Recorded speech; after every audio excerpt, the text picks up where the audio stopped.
대한민국의 경우 안타까운 것은 많은 국민들이 선동가들의 거짓 선전 이런 것에 약하단 말이에요. 그걸 검증해가지고 판단하는 과정에 대한 아무런 적이 없기 때문에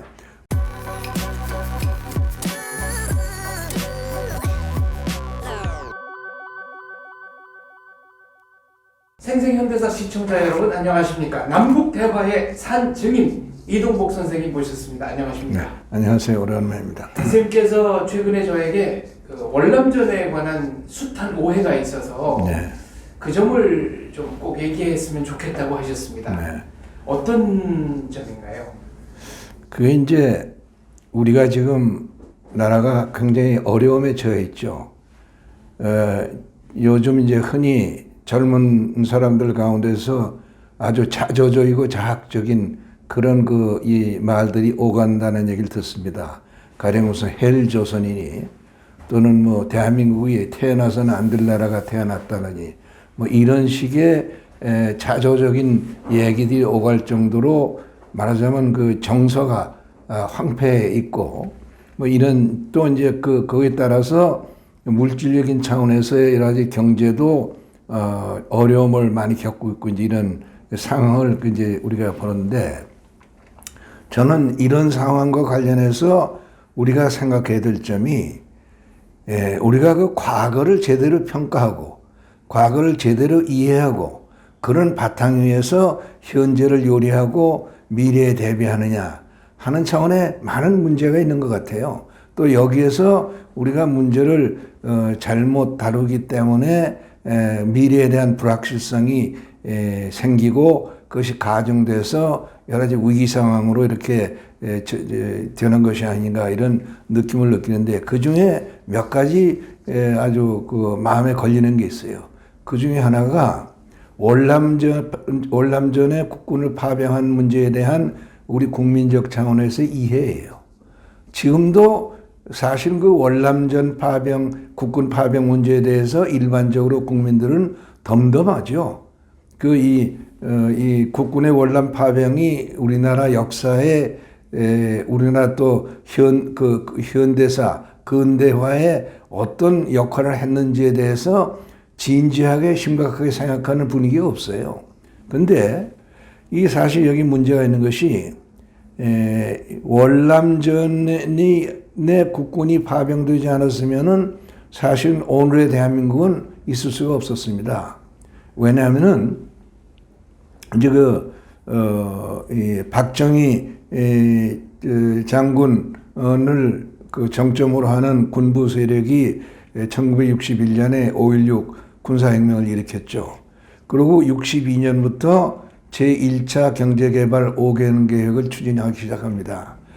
그래서 이제 제1차 경제개발 5개년 계획은 사실은 이 군부에서 집권한 사람들이 스스로 만든 게 아니고 사실 이승만 정부 때에 이제 정부에서 만들었다가 그 재원을 확보하지 못해서 금고속에 넣어놨던 계획서를 이 군사혁명 주체들이 발견해가지고 이걸 가지고 시작을 했는데 이 시작하자마자 사실은 벽에 부닥쳤죠. 왜냐하면은 재원 문제가 나오니까.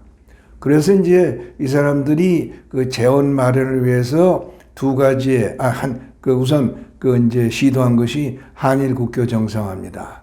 한일 국교 정상화를 통해서 8억 달러의 청구권 자금을 확보해서 이걸 가지고 1차 경제개발 5개년 계획 재원으로 쓰기 시작했는데 사실은 1차 경제개발 5개년 계획을 성공시키기 위해서는 8억 달러는 사실은 뭐 완전히 주머니 돈이죠.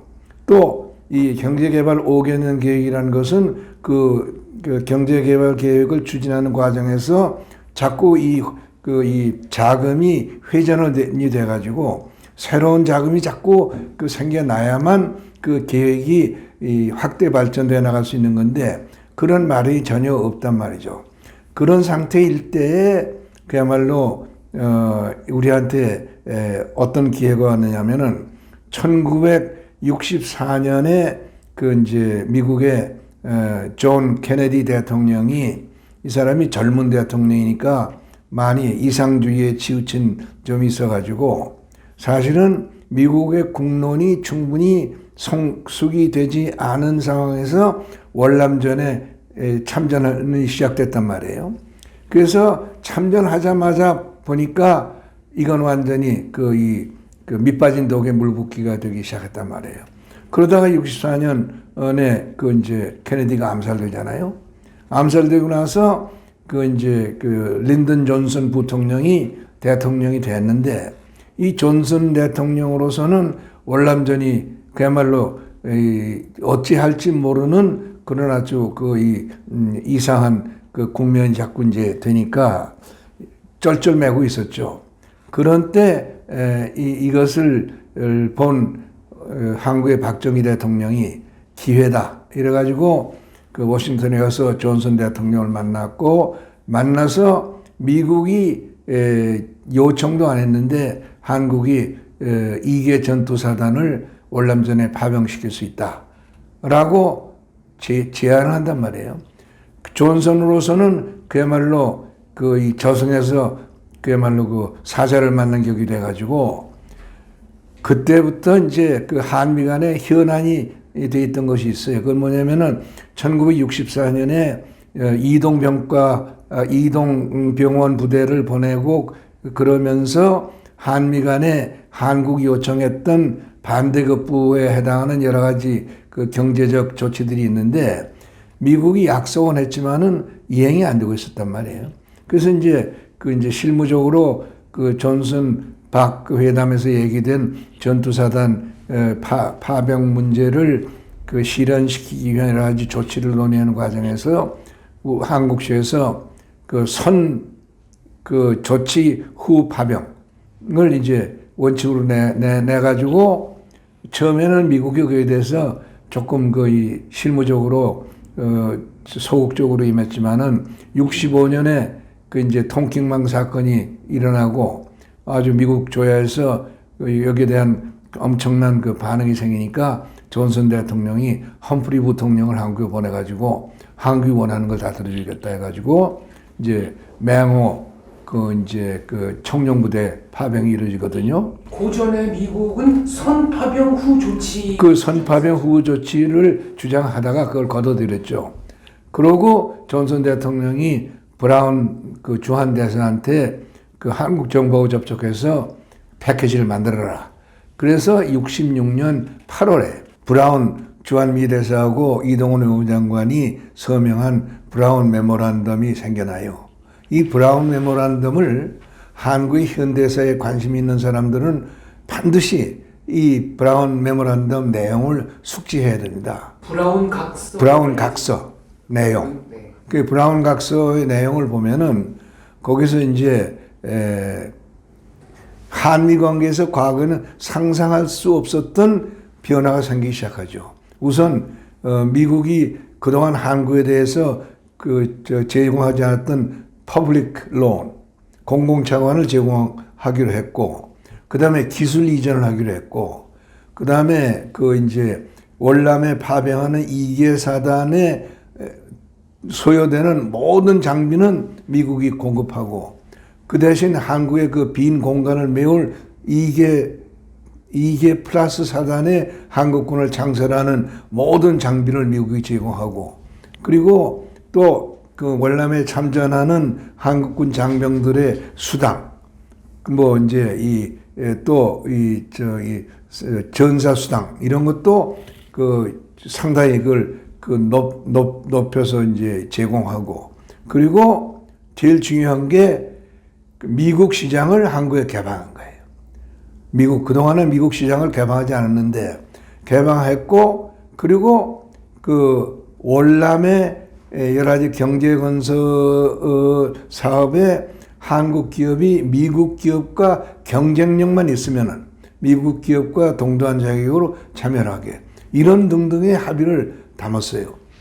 그래서 이것이 실행되는 과정에서 대한민국에서는 월남전 특수 현상이 생겼죠. 이게 이제 월남전 특수라는 것이 이제 우리가 이제 이 시시콜콜 이 숫자를 가지고 얘기할 수도 있지만은 비유컨대 일본이 그 2차 대전에서 패망함으로 해서 경제가 완전히 거덜이 났는데 그 일본의 경제가 살아나는 것이 그 한국전 특수. 한국전 특수로 그 일본 경제가 그야말로 기사회생을 했고 거기에 플러스해서 월남전 초반에 경제 특수를 일본이 다 가져갔거든.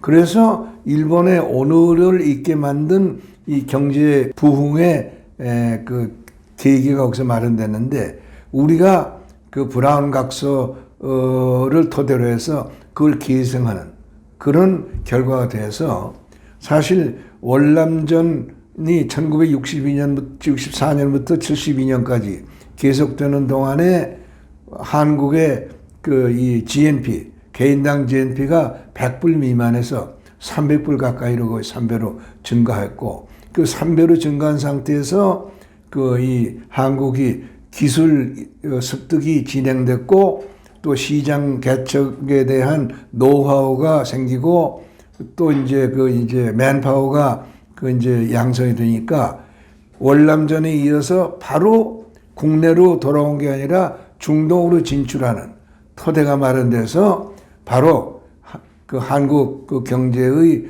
근대화가 거기서 이루어져서 오늘에 이른 거거든요.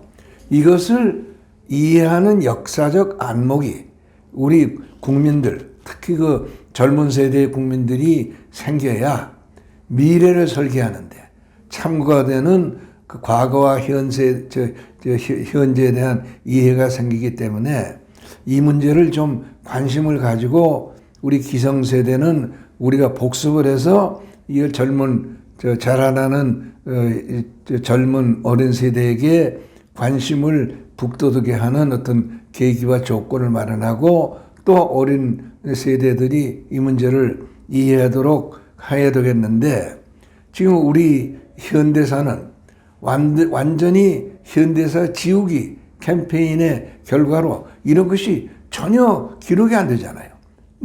이 기록이 안 되고 사람의 입에 회자되질 않잖아요. 대중적으로는 브라운 각서는 거의 잊혀졌습니다. 거의 잊어졌잖아요. 그러니까 나는 이 브라운 각서 문제를 많은 사람들에게 소리 높여 제기하고 싶고 이 브라운 각서에 대한 연구, 이해 이런 것이 생겼으면 좋겠다 하는 생각을 합니다. 한미 상호 방위 조약과 한일 국교 정상화가 보증 수표라고 한다면 브라운 각서는 현찰 더미였다 이렇게 봐도 되겠습니까? 사실은 이제 이 한미 상호 방위 조약이 보증서도 아니죠. 이 한미 상호 방위 조약이라는 것도 우리가 이제 뭘 이해해야 되냐면은 대한민국의 현대사는 미국과 분리할 수가 없는 부분을 가지고 있죠. 대한민국 건국도 미국의 도움으로 이루어진 것이고, 그 다음에 이 비단 정치적 독립뿐만 아니라 국가로서의 독립적 존재가 미국의 도움이 없이는 이루어지지 않았고, 그런 상태에서 독립한 2년 후에 6.25 전쟁이 일어나잖아요. 6.25 전쟁이 일어나서 6.25 전쟁을 치르는 것을 대한민국의 군사력으로는 감당할 수 없었는데 사실은 이제 참전 16개국이 있었지만은 그 8활은 미군이 감당을 했고 이제 미국이 우선 침략을 격퇴했고 이북으로 반격을 했고 그 다음에 중공군의 그 후퇴로 참전으로 후퇴해서 평택서까지 내려왔다가 다시 이 반격을 해서 오늘날 휴전선을 경계선으로 이룩하는 데까지 우리가 물론 그동안이 한국군의 증강이 이루어져 가지고 지상전 능력은 한국군이 많이 갖췄지만은 사실은 미국의 군사적 지원이 없으면 안 된 일을 했죠. 그러나 이 관계는 동맹관계가 아니야. 있는 나라인 미국이 없는 나라인 한국을 보살펴주고 도와준 거지. 그래서 이제 1962년에 1년에 50년 말에 그 이제 그 중공군이 참전해가지고 51년부터 전세가 다시 이제 열세화되면서 미국 안에 미국 그 여론 구조의 특성인 소위 퍼티그 현상이 피로 현상이 나타나가지고 이제 전쟁 계속 의지가 자꾸 이제 마모가 되고 거기에 이제 공화당의 공천을 받은 드와이트 아이젠하워 후보가 자기가 대통령이 되면 1년 안에 주한미군을 철수시켰다 하는 공약을 가지고 당선이 되니까 미국의 그런 그 이제 이 움직임으로 봐서 휴전과 미군 철수는 그 뭐 불문가지의 전망인데 이승만 대통령이 그걸 모를 리가 없죠. 그러나 이승만 대통령이 가지고 있는 국제정세관으로서는 불가피하지만은 이 불가피한 데서 만약에 다시 전쟁이 재발됐을 때 미군이 개입할 수 있는 어떤 고리를 안 만들어 놓고 주한미군이 철수하는 상황을 용인해서는 안 된다 하는 대통령의 판단 때문에 여러 가지 그 이승만다운 아주 그 이 고답적이고 고압적인 그 대응 조치를 취했죠. 방공포로 석방이라든가 뭐 여러 가지 그 이제 휴전회담 그 우리 한국군 대표 철수시키는 거라든가 이래가지고 그러니까 한동안 미국에서는 아이젠하워가 소위 오퍼레이션 에버레디라고 그래가지고 이 대통령을 끌어내리는 제거 계획까지 고려했잖아요. 근데 그때 한동안 미국에서는 아이젠하워가 소위 오퍼레이션 에버레디라고 그래가지고 이 대통령을 끌어내리는 제거 계획까지 고려했잖아요. 근데 그때 월터 로버슨이라고 하는 국무차관이 그 아이젠하워한테 이건 안 된다고 반대하죠. 왜냐? 대한민국 정부가 무슨 정부냐? 우리가 유엔을 통해서 만들어 놓은 민주정부다. 그 민주정부를 미국군이 드러낸다. 이거는 도저히 납득이 안 된다. 그러니까 아이젠하워가 그걸 단념을 하고 그럼 어떡하느냐?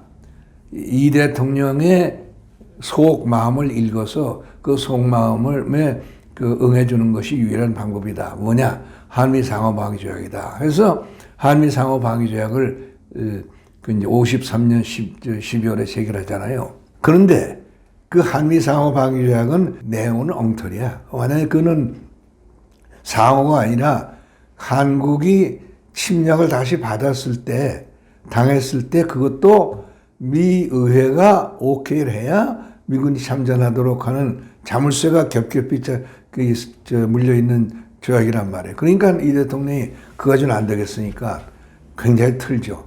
틀어가지고 뭘 확보하느냐. 보병 2개 사단을 잔류시키고 그것뿐만 아니라 문산하고 소위 의정부 축선에다가 그 이 트립와이어 디플로이먼트 인계철선 배비라고 그래서 두 축선에 미군기지 3개씩을 깔아놨어요. 그래가지고 북한군이 다시 서울을 침략할 때 통과하지 않을 수 없는 도로상에서 미군을 격파하지 않고는 할 수 없게 만들어놔가지고 미군이 전상자가 나오면은 미군은 참전하게 될 것이라고 판단했기 때문에 그렇게 해서 해놔서 일단 얼개는 한미동맹체제가 된 거예요. 근데 그 한미동맹이라는 것이 여전히 일방적인 건데 그 다음에 그것을 사실 완성으로 이끈 것은 박정희 대통령이지. 박정희 대통령 때 한미연합사를 만들고 한미연합사라는 것이 이제 그 일종의 파트너십 얼라이언스니까 그 다음에 여러 가지 그때 조건에 따른 상황 개선을 해서 이제는 한미연합작전 체제라는 것이 한미연합작전은 사실은 주식회사 체제거든. 한미연합작전은 한미군사위원회를 동수로 만들고 그 의장은 양국 대통령이 되고 모든 중요 결정은 군사위원회 결정을 양국 대통령이 오케이 해야 되고 그리고 특히 그 이제 나중에 이것이 평시 전시 작전 통제 체제에 관해서는 전시 것은 데프콘 3단계 그 데프콘 3단계로 들어가야 이 연합작전 체제를 발동하는 것을 검토하는데 그 그 데프콘 3단계로 진입하는 결정도 미국이 단독으로 할 수가 없어요. 한미 양국이 합의해야 돼. 그러니까 그 연합작전 체제라는 것은 양국 대통령이 최소한도 거부권을 가지고 있기 때문에 양쪽이 다 51%를 가지고 있는 아주 기형적인 그 주식회사 체제란 말이에요. 그거를 박 대통령이 완성을 시켜놓은 거예요. 그 다음에 이제 지금 이제 노무현 문재인 때 위기를 거쳐가지고 작년에 그 이제 캠프 데이빗에서 어떻게 완성을 시키느냐. 이제 이거는 한미연합작전은 한반도에 국한된 게 아니라 전 세계에 확장한다 해가지고 지금 발전적으로 해놨는데 아무튼, 그래서 한미 상호 방위 조약이 아까 우리 장박하 박사가 말씀한 한국 안보의 보증수표는 됐지만은 그 보증수표가 말하자면은 그 완벽한 보증수표가 되지는 못했고 거기에 이제 여러 가지 보완적인 장치가 필요해서 그 장치를 마련하는데 한미 간에 이 54년부터 그 작년까지 몇 년이요? 60년에 70년의 세월이 걸린 거지. 그렇게 봐야죠. 전시작전 통제권 말씀을 하셨는데 이것을 극히 그 일부 극소수의 국민들은 마치 미군에게 우리 대한민국 국군이 종속돼 있는 것처럼 보도하기도 합니다. 전혀 그렇지 않죠. 전혀 그렇지 않고 지금 말씀드린 것처럼 쌍방이 51%의 주식을 가지고 있는 주식회사예요. 그러니까 미국에 종속될 수가 없죠. 다만 현실적으로 이런 문제가 있어요. 지금은 이제 그 계획이 시간이 흘러가지고 현실성이 좀 결여됐기 때문에 아마 지금 한미 간에 이것을 개정하기 위한 협의가 진행되고 있을 거예요. 뭐냐면 작게 5027. 작게 5027이라는 것이 한반도에서 전쟁 재발될 때 어떻게 전투를 수행하느냐는 그 이제 작전 계획이거든. 거기서 5027은 어떻게 되냐면은 전쟁이 벌어지면 우리가 제일 당면하는 고충은 북한이 가지고 있는 화력을 이거를 마모시켜야 되는데 북한의 화력은 전부 산의 북쪽편 경사지에 땅굴을 파고 들어가 있기 때문에 선제적으로 그 공격하는 게 어렵게 돼 있어요. 그러니까 이 북한이 지금 가지고 있는 화력이 노출되는 공간을 확보할 필요가 있단 말이에요. 그러니까 북한이 재침을 하는 전쟁이 나면은 미군은 축차적으로 그냥 도망가는 게 아니라 시간 계획에 의해서 FIBA 수도권 방어선까지 후퇴하게 돼 있어요. 왜 후퇴하느냐? 공간을 열어서 북한의 화력이 공터로 나오도록. 그러고는 미군이 가지고 있는 그 화력, 공중, 지상, 그다음에 해군 화력으로 이걸 어묵을 만들어 버리는 거예요. 그동안에 FIBA 라인까지 후퇴하는 기간을 90일로 잡았고, 그 90일 동안에 미 본토에서 30만의 미군, 160척의 함정, 5척의 항모 전단, 그리고 1600대 항공기, 이런 병력과 장비가 한반도로 오는 거예요. 그러면은 여기에 추가 투입되는 미군의 특히 장비는 한국군으로서 구경도 못한 거예요. 여러 가지 작전 개념도 한국군으로는 모르는 거예요. 그 모르는 것을 한국군이 지휘하면은 그런 파병이 이루어질 수 있어요. 그러니까 그런 이 미군의 대량 참전을 전제로 해서 이루어지는 작전 단계는 그 지휘관은 미군이 될 수밖에 없다 하는 것이 한반도의 경우만 국한된 게 아니라 네이토가 그렇고, 그 다음에 미군이 참여한 전 세계 도처에서 전개된 모든 연합작전의 사령관은 미군이 하게 되는 것이 미군만이 아주 독자적으로 가지고 있는 장비와 운영체계, 작전 계획 이런 것 때문에 그렇게 되어 있는 거예요. 국가 주권하고는 상관없지. 그건 뭐 전쟁 상황이라는 특수 상황 속에서만 그 적용되는 이런 그 이제 오퍼레이셔널 컨트롤이니까 그런 거예요. 그러니까 이게 주권 개념하고는 전혀 상관이 없는 것인데 이게 이제 우리나라는 어떻게 되어 있느냐면은 참 우리 대한민국의 경우 우리가 아주 참 안타까운 것은 많은 국민들이 말하자면은 그 선동가들의 거짓 선전 이런 것에 약하단 말이에요. 그걸 검증해 가지고 판단하는 과정에 대한 아무런 저게 없기 때문에 목소리 큰 놈들이 주장하면은 일정한 시간 그것이 반복되면은 거기에 그대로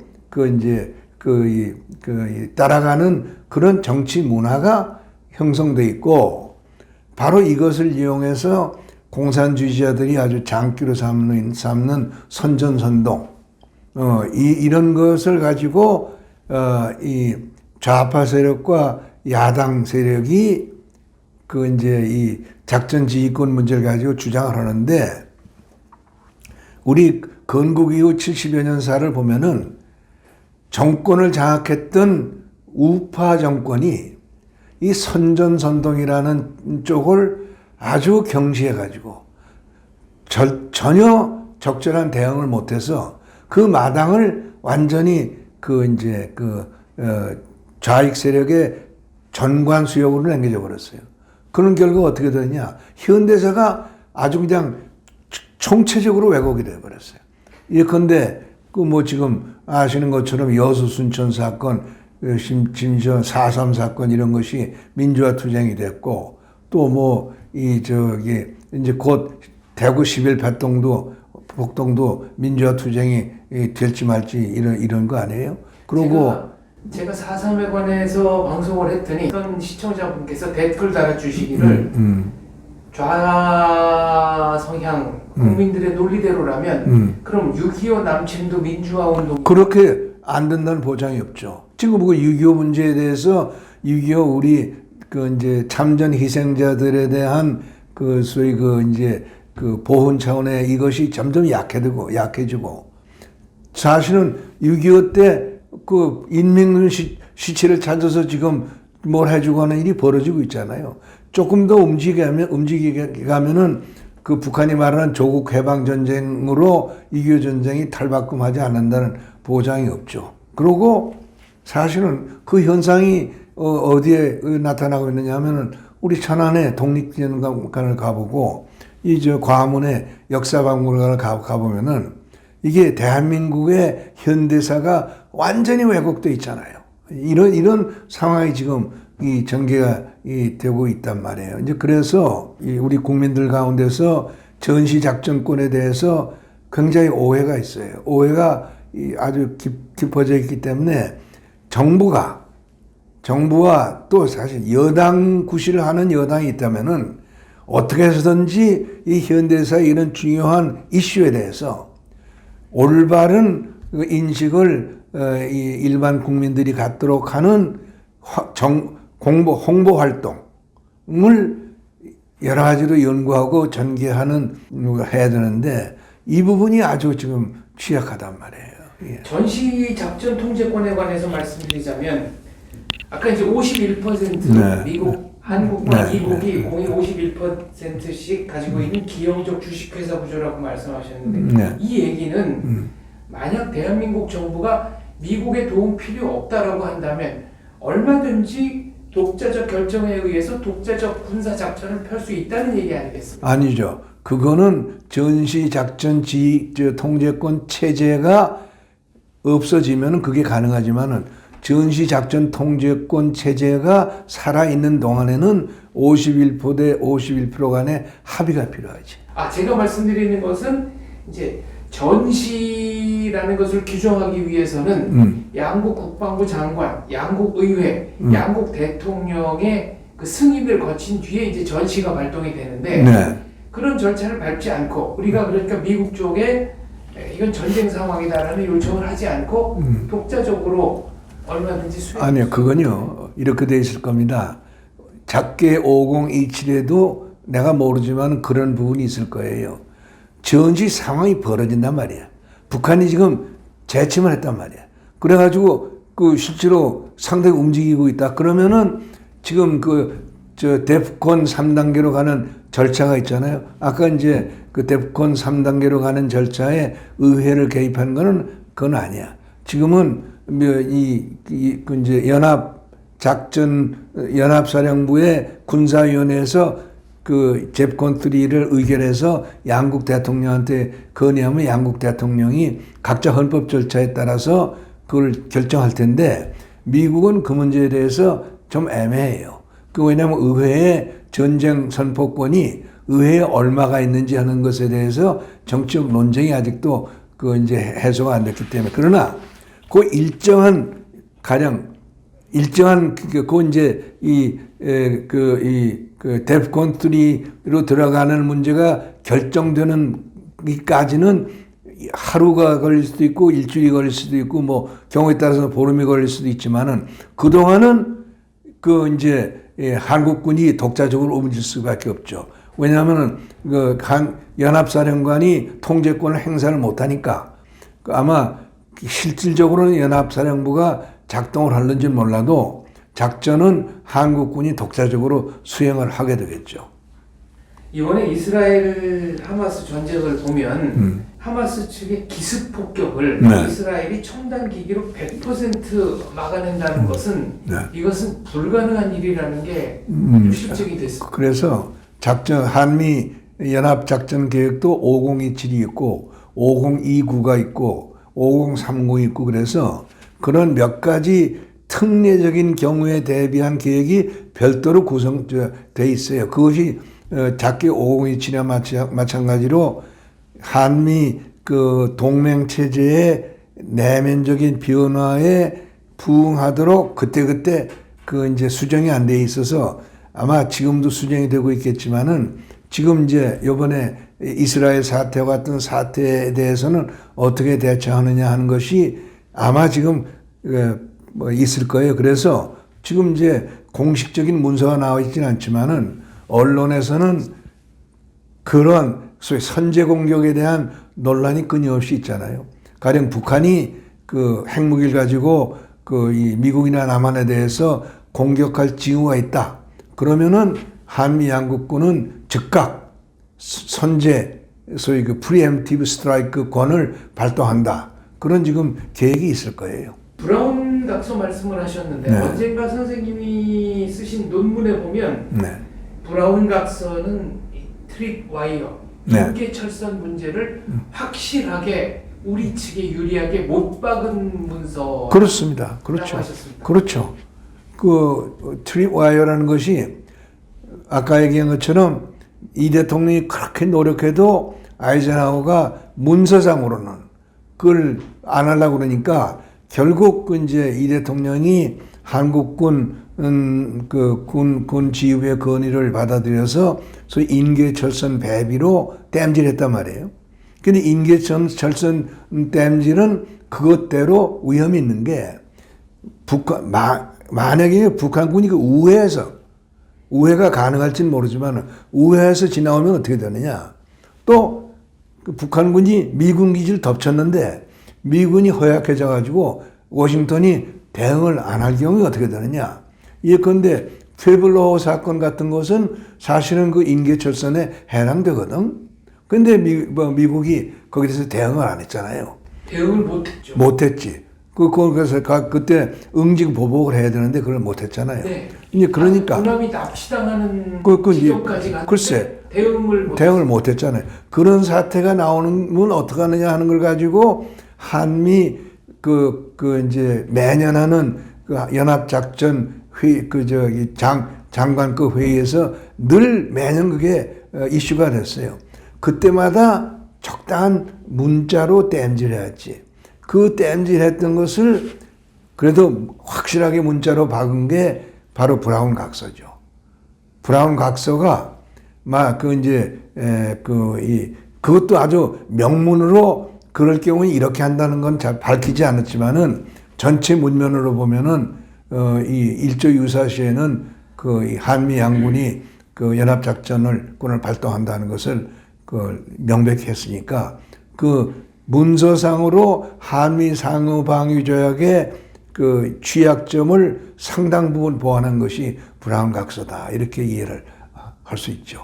브라운 각서는 그렇다면 대한민국 번영에 결정적 역할을 한 문서. 결정적인 문서. 그래서 내가 많은 분들한테 브라운 각서를 읽고 그걸 잘 음미하고 평가할 필요가 있다 그거죠. 네. 존슨 대통령이 방한했을 때 네. 공항에서부터 저 중앙청까지 저 서울시청 앞이었나요? 어마어마한 인파가 나와서 환영을 했습니다. 그렇습니다. 그 이제 존슨 대통령이 아마 한복을 입고 움직였잖아요. 네. 어느 구간은. 그러고 이제 한국 사람들이 결국 그게 그 이제 이 박 대통령이 케네디 대통령을 만나러 갔을 때는 미국 그 정부가 굉장히 냉대를 했거든. 근데 이제 존슨 대통령을 만나러 가가지고 그 이제 이계사단 그 얘기를 하고 존슨 대통령이 그야말로 아주 박 대통령이 신격화됐죠. 그러니까 그 이제 그 일종의 바람이 한국에도 불어가지고 한국 사람들의 친미 감정을 아주 폭발시켰죠. 그 폭발시킨 장면이 존슨 대통령 방한 때 그런 형태로 그때 표현됐던 거죠. 대한뉴스 기록 필름을 보면은 존슨 대통령 부부도 네. 뭐랄까요, 예상치 못한 예상치 뛰어넘는 환대에 깜짝 놀라는 맞습니다. 표정이 역력합니다. 맞습니다. 그래요. 네. 그렇습니다. 아마 한미 관계사에서 한국 사람들이 이해 못하는 장면이 또 있었어요. 1954년 그 8월에 이승만 대통령이 대한민국 대통령으로 첫 미국 국빈 방문을 했을 때 워싱턴에서 굉장한 그 이제 쇼가 벌어졌거든. 가두 퍼레이드도 하고. 아니 아이젠하워 대통령하고 정상회담할 때 사실 외교사상 있을 수 없는 일이 벌어졌어요. 왜냐하면은 이 대통령이 중간에 일어나 나왔으니까. 그런데 그러고 그 다음날 의회 가서 굉장히 영어로 프로보카티브한 연설을 했죠. 그래서 이제 그게 그 현장에서는 의회 의원들이 무슨 30몇 분인가 박수를 치고 그랬지만은 그 언론에서는 굉장히 이 대통령이 얻어맞았어요. 그런데 이 대통령이 뉴욕에 가니까 소위 뉴욕에서 티커 테이프 웰컴 그 이제 파크웨이로 그 타임스퀘어 지나갈 때 엄청난 가두에서 막 꽃가루 날리고 그렇죠. 꽃가루 날리고 하는 참 있을 수 없는 그런 환영을 했죠. 그게 이제 한국 사람들이 그걸 이해를 못해서 지금도 그 감격스러운 장면들이 뇌리에 남아있는 한국 사람이 별로 없어요. 그게 얼마나 이례적인 환영이었는지를 잘 글쎄 그걸 모르는 거예요. 저는 개인적으로 이승만 대통령이 아이젠하워 대통령을 일종의 좌익이 아닌가 이렇게 평가합니다. 실제로 아니 이승만 대통령이 그 이제 워싱턴을 거쳐서 뉴욕 거쳐서 LA를 거쳐서 샌프란시스코로 가는 동안 내내 이 대통령 뇌리에 그게 남아 있어요. 아이젠하워를 너무 건드리지 않았느냐. 그래서 여러 군데서 그걸 언급을 합니다. 마지막으로 샌프란시스코의 그 커먼웰스 클럽인가 거기서 마지막 그 본토에서 마지막 연설할 때 자기 본 연설이 끝나고 누가 웰컴 리마크 그러니까 거기에 코멘트하는 형식으로 또 굉장히 길게 연설하는데 그거는 완전히 아이젠하워한테 나도 원자탄을 쓰는데 반대한다. 또 그 아이젠하워 대통령처럼 수소탄을 전쟁일으키고 제3차 세계대전을 일으켜서는 안 된다는 의견에 100% 동감이다. 그러나 그러고 뭐라 그러냐면은 그 공산주의와는 콜레라처럼 싸워야 된다. 죽을 때까지 싸워야 된다. 그러고 지금 미국이 그걸 잘못하고 있다. 그런데 이 미국이 잘못하는 것을 시정하지 않으면은 그러면은 미국은 미국이 그동안 건국 이래 가지고 있었던 가치를 다 상실당하고 지구를 잃어버릴 것이다. 그러나 지금이라도 늦지 않았으니까 지금 우리가 여러분이 일어나서 공산주의자들과 투쟁을 하면은 승리는 여러분의 것이고 지구를 건질 것입니다. 뭐 그렇게 얘기를 해요. 그거는 바로 아이젠하워에 대해서 한 얘기지. 아이젠하워에 대한 결례를 사과하면서도 할 얘기를 네. 더 증폭시켜서 했죠. 아이젠하워의 좌성향에 관해서는 그래, 네. 아예 쐐기를 박은 거예요. 맞아요.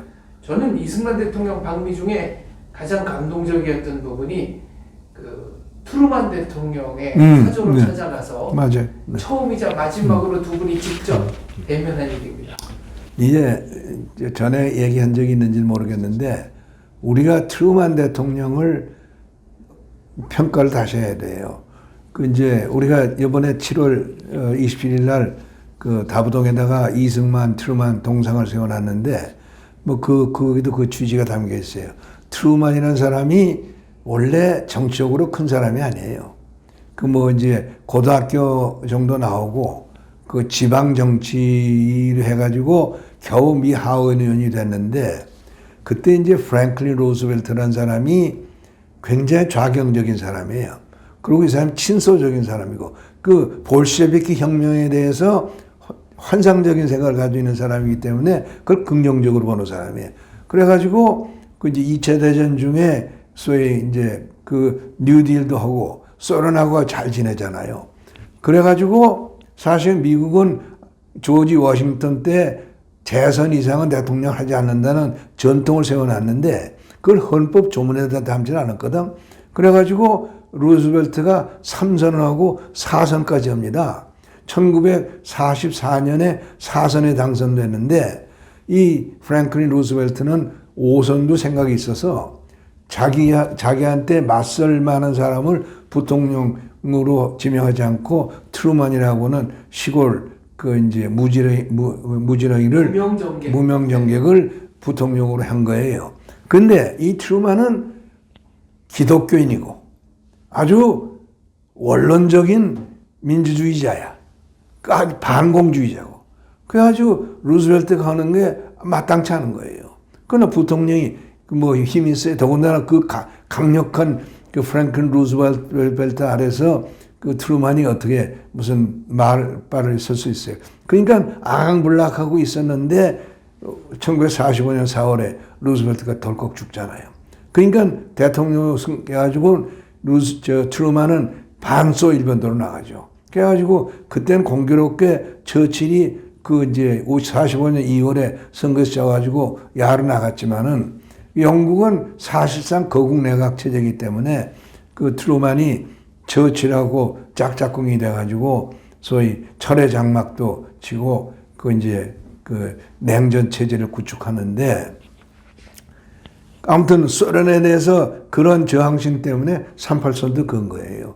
사실은 그 이 45년 8월 15일 날 그냥 끝났으면은 한반도는 소련이 다 먹어갔어요. 이미 그 함경부대는 들어왔었고 미군은 그 오키나와에 겨우 교두보를 확보하고 있었는데 근데 트루만이 이건 안 되겠다. 그래가지고 그 본스틸하고 딘 루스크 대령을 불러가지고 야, 그 한반도는 선을 그어라.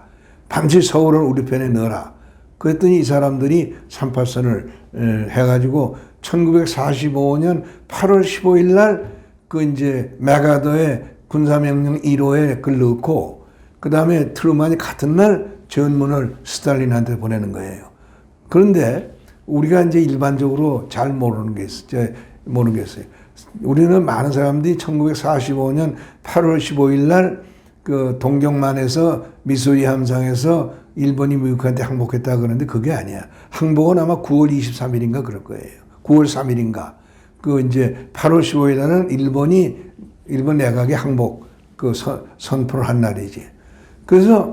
그런데 스탈린은 트루만이 그 전문을 보낸 데 대해서 묵살을 해버려요. 왜 그러니까 노를 안 해. 왜 노를 안 하냐면은 사실 스탈린은 미국한테 너무 신세졌거든. 2차 대전에서 소련이 살아남은 거는 미국이 랜드 리즈 어그리먼트라고 하는 무기 대여법에 의해서 뭐 소련군의 소총부터 탱크 비행기에 다 미국이 대해줬으니까 그걸 그 이제 이 거역할 수가 없으니까 받아들인 거예요. 그래가지고 38선이 생긴 거거든. 그러니까 그 38선이 생겼지만은 트루만 생각에는 그것도 억울한 거예요. 소련이 북한 먹어도 억울한 거니까 그 이제 트루만은 아주 그 한반도에 대해서도 일종의 친대한민국이고 그래가지고 그 이제 미소공의가 깨지니까 그 애치슨이 그걸 건의했지만은 그 한국 문제를 유엔으로 가져가는 거 아니에요? 그래서 한국 문제가 소위 연합국의 전후 처리 방안에 의해서 독립이 되지 않고 그 테두리를 벗어나 가지고 이제 유엔의 관여에 의해서 독립이 이루어진 거니까 1919 건국원이 말도 안 되는 거예요. 그게 이제 그건 다 전후 처리 이것하고 연관을 지어야만 그런 건데 한국의 독립은 그것하고 독립운동하고 전혀 관계없이 유엔이 결정해서 이루어진 거니까 이제 그런 거예요. 그런데 그러다가 이제 그 47년에 소련이 이 유고의 공산 세력을 사주해가지고 반란이 일어나니까 그 이제 트루만이 트루만 독트린을 발표하잖아요. 더 이상 소련이 한 발자국도 더 확장해서는 안 된다. 그래가지고 이제 그 완전히 전후 질서가 제도화 됐는데 그러고 이제 49년에 동서양독이 독립을 하니까 소련이 베를린 봉쇄를 하잖아요. 그걸로 트루만이 군용기를 동원해가지고 석 달인가 6달 동안 그 생필품 공수작전을 해가지고 결국 소련이 항복하잖아요. 그런 트루만인데 그 늘 한국에 대해서 미안한 생각을 가지고 있는데 50년 1월에 애치슨이 실수를 하지. 그 이제 포린 코레스폰던스 클럽에 가가지고 애치슨 라인이라는 걸 말한단 말이에요. 그랬더니 사실은 그 김일성이가 48년부터 스탈린한테 자꾸 보챘는데 스탈린이 내내 미국 때문에 안 된다 그랬거든. 근데 애치슨 라인 얘기 나오니까 바로 그 다음 날로 김일성이한테 연락해가지고 남청해라. 그렇게 된 거거든. 그런 게 이 트루만한테는 일종의 길트 컨시스너스는 남아있는데 죄의식이 남아있는데 50년 2월 24일 날 자기가 미주리 인디펜던스 자기 사저에가 있는데 토요일 날 저녁에 애치슨이 전화해가지고 38선이 터졌다 그러니까 그 트루만의 1차 반응이 우리 조갑제 시간들 그 하는 얘기가 나잖아요. 그 개새끼들은 때려부셔야 된단 말이야. 그럼 내가 지금 바로 워싱턴에 가겠다 그랬더니 뭐 애치슨이 말려가지고 가진 않지만은 그동안에 이제 여러 편의 드라마가 벌어지죠. 그 이제 이승만이 그 6월 25일 날 10시, 그 아침에 낚시 갔다 와서 10시에 신성모한테 그 얘기를 듣고 그 바로 장면이한테 그 트루만한테 가라고 그러면서 메가하다한테 전화하잖아요. 그 메가하다가 잔다고 안 바꿔주니까 그 대통령이 알았다 뭐 이러니까 그러면 놀라가지고 바꿔주니까 부관한테 아주 그냥 화를 내니까 네. 메가하다를 바꿔줬는데 대통령이 메가하다한테 굉장히 화를 냈죠. 내가 얼마나 경고했느냐 말이야. 이제는 당신이 책임져야 된다. 그래서 메가하다 즉각 보내겠다 해서 긴급 여러 가지 명령을 발하기 시작했고 그동안에 이제 트루만은 애치슨을 시켜서 바로 안보리를 소집해가지고 이제 했으니까 이제 그 과정에서 이제 이승만이라는 사람의 어떤 인물에 대해서 우리가 정말 재평가해야 될 그런 사유가 그런데 숨어 있는 것이 있으니까 그걸 역사를 발굴해가지고 그거를 현창을 해야 된다 하는 것이 있고 그렇죠. 알겠습니다. 오늘 말씀 감사합니다. 네, 수고하셨습니다. 네.